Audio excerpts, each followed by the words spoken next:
Nessa semana tivemos boas e más notícias em relação ao cenário econômico do Brasil e do mundo. Nesse vídeo nós vamos revisar os principais indicadores, depois nós vamos ver as perspectivas que o mercado tinha, se foi aí atingida ou não, e eu vou também dar aqui os meus comentários. Bem-vindo ao canal Top Ações, like no vídeo e também considere se inscrever no canal, tá? Então, o Ibovespa vem aqui numa semana volátil, como de costume, hoje ele sobe aqui mais de 1%, mas durante a semana ficou praticamente no zero a zero, está encerrando aqui em 0,1% positivo. No S&P 500 tivemos um cenário similar, de baixa depois de recuperação, acaba ficando aqui na semana com mais 0,4%, porém lá nós temos números não tão legais, porém empresas ainda continuam, a maioria delas sólidas, né? Não estão indo tão ruim como o mercado esperava, outras estão indo até bem, então isso aqui também ajudou um pouco o S&P 500 a segurar, tá?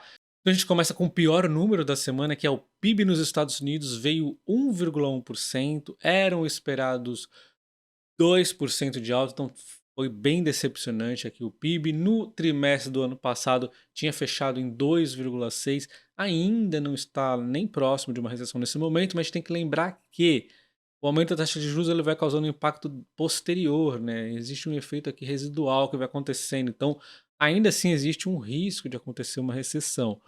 Porém, eu ainda me mantenho no cenário base, onde não teremos uma recessão forte, e aí as coisas em breve vão voltar aí à normalidade. Eu ainda não acredito numa recessão, mas esse número aqui foi um impacto negativo, né? A gente esperava 2, veio 1,1. Então, esse aqui é o pior número da semana, tá?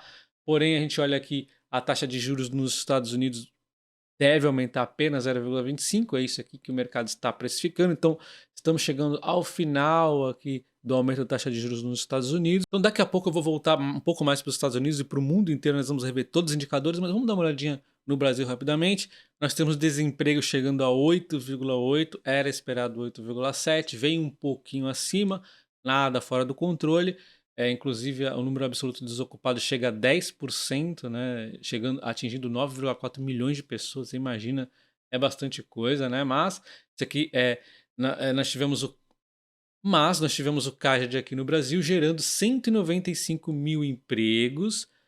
Eram esperados 100 mil. Então isso aqui dá uma certa visão que talvez vai melhorar um pouco mais à frente, né? Então, um pouquinho abaixo do desemprego, porém gerou aqui um pouquinho mais de empregos formais do que o esperado, né? Então vamos dizer assim que foi meio que neutra aqui essa questão dos empregos. Dívida pública bruta fica estável em março, mesmo com a despesa de juro pressionando, então mesmo com a inflação, com a Selic ali nas alturas, a dívida pública do Brasil ainda se manteve estável. Nós já vamos ver mais detalhes, tá? O balanço orçamentário no Brasil veio negativo, menos 79, era esperado menos 52, veio ruim e veio abaixo do esperado. Então, aqui tem que tomar cuidado. O Brasil faz tempo que não consegue manter uma sequência grande de resultados positivos. Ele vinha até bem aqui, 4 vezes seguida positivo, mas já zoou novamente, né? Então, mas de qualquer forma, a inflação veio aqui abaixo do esperado. Isso aqui foi um bom número, veio 0,57, era esperado 0,61. Então, isso aqui provavelmente vai trazer em algum momento a redução da Selic, caso continue em números baixos. Mas se você analisar, não está tão baixo assim. Precisa ser crítico quando analisa a inflação. O pessoal vem e fala: ah, a taxa de juros real do Brasil é a maior do mundo. Mas também tem que ver a inflação verdadeira. A inflação você não pode contar com diversos meses, nem esse, nem esse, nem esse, nem esse, nem esse aqui da alta, nem esse aqui que foi a recuperação do combustível. Então talvez uma taxa aqui de 0,50, 0,50 e pouquinho seja mais verdadeira que a gente está tendo aqui de inflação, né? Então tem que tomar cuidado a simplesmente ver a taxa anualizada da inflação e falar que a inflação no Brasil é 4,16. Não é.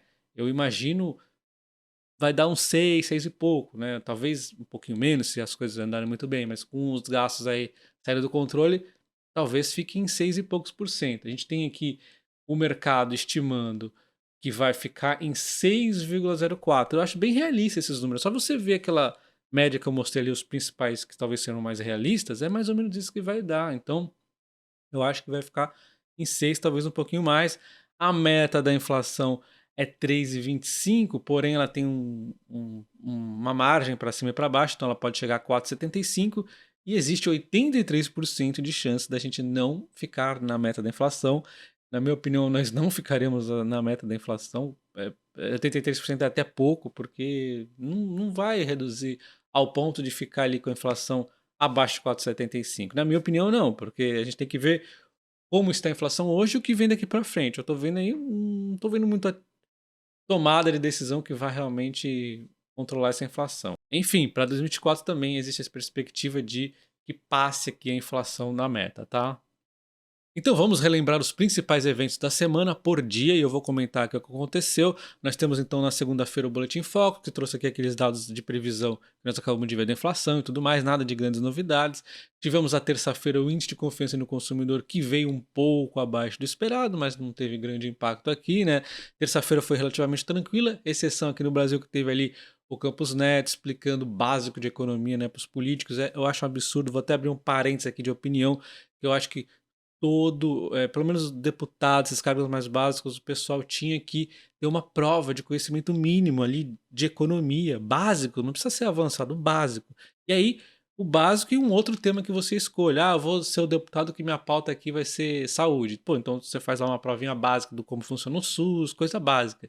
E a economia básica. Pô, como é que eu vou me candidatar? Tem um tema e eu não sei nada sobre o tema e não sei nada de economia básica. É absurdo. Eu acho que tinha que ter uma provinha básica para se candidatar.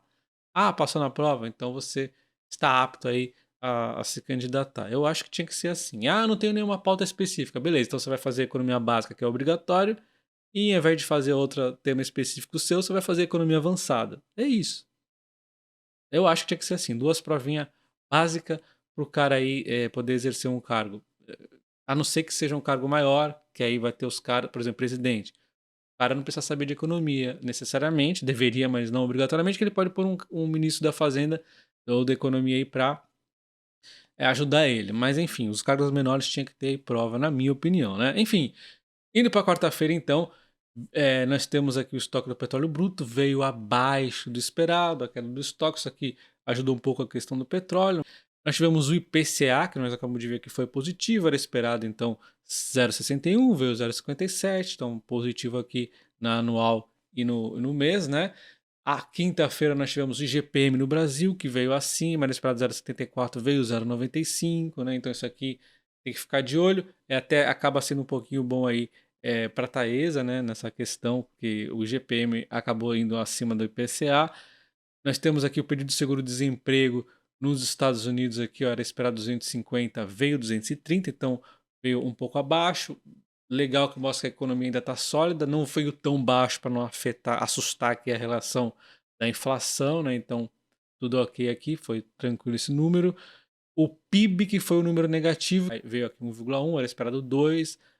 Isso aqui mostra uma certa desaquecimento que ajuda a pensar que vai ser o fim aí da alta da taxa de juros mais rápido ainda, porém é um susto, né? Porque o pessoal fica preocupado se vai ter realmente uma recessão. Eu não gosto desse tipo de número, mas faz parte. Ainda está sob controle, ainda estamos vendo apenas um trimestre, não tem problema. E aí, vamos lembrar que ainda é positivo, ainda é 1,1 positivo, vindo de um número ainda mais positivo no trimestre anterior, né?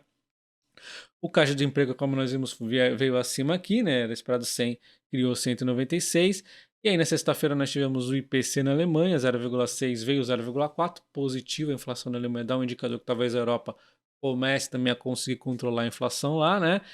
O PIB na Europa era esperado 0,2, veio 0,1, muito pouca coisa abaixo, mas ainda assim, vamos ficar de olho, né?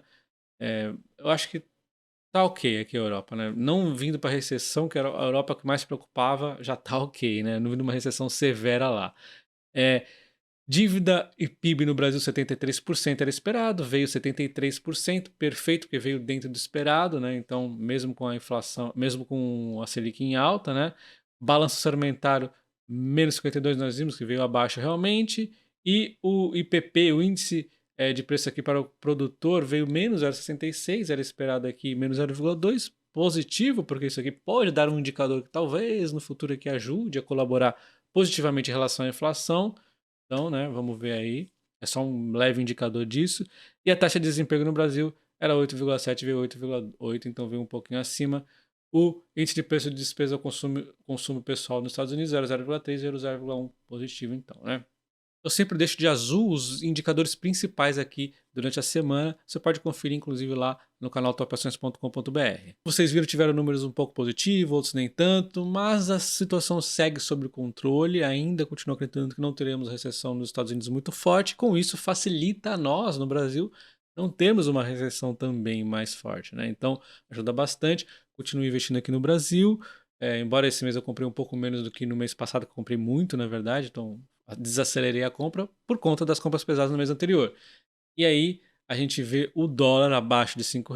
Na minha opinião, eu gosto quando tá assim para exatamente mandar dinheiro para as corretoras no exterior e comprar um pouquinho mais lá. E deixa nos comentários, você comprou ações no Brasil ou no exterior? Deixa o like, um abraço e até o próximo. Valeu!